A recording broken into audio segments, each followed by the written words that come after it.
The documentary Out of Europe, The Origin of Man, available on Magellan TV, is an abject failure of science journalism.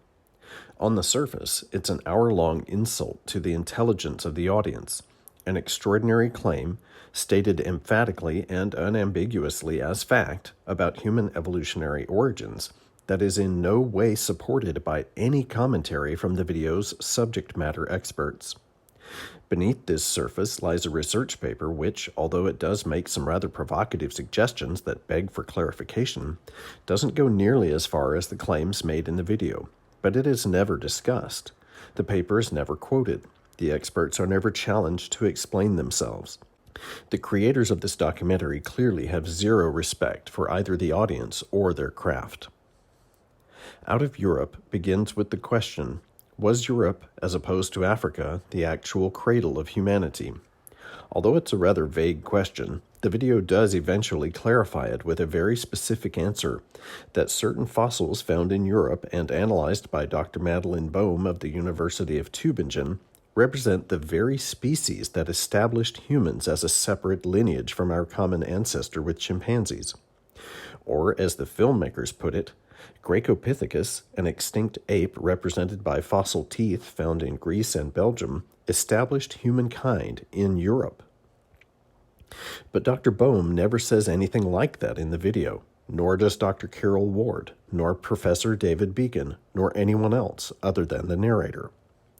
The research paper, published online in 2017, concludes that their findings endorse the hypothesis that the hominin clade arose in the Eastern Mediterranean. A careless reading might allow a careless filmmaker to imply that Dr. Bohm is claiming something here. But read carefully, their findings endorse a hypothesis.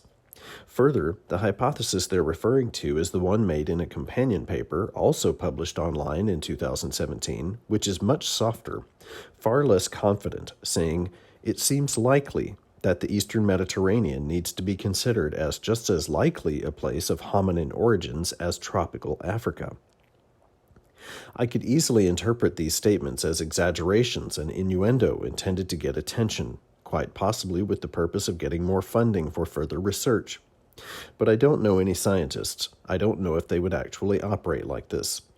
However, if I were making a documentary about it and interviewing these scientists, this would be among the first points I would seek to clarify. I would call on them to come right out and say what they're saying, or admit the exaggeration, or at least admit that someone got a little carried away writing the paper and those who were tasked with editing it got a little careless. The saddest part of this story is that Dr. Bohm's findings are exciting. They suggest tantalizing new possibilities about the story of human evolution. They remind us that nature is messy and complex, that we must be careful not to oversimplify, and especially that we must never be overly certain of our conclusions. But all that is ruined by this documentary. The filmmakers' insistence on certainty and simplicity, their failure to give the audience the slightest shred of support for their exaggerated claims, and their failure to hold scientists accountable. This is but the first video I've watched on Magellan TV, which comes highly recommended by a number of my favorite YouTube creators. I can only hope that it's not representative.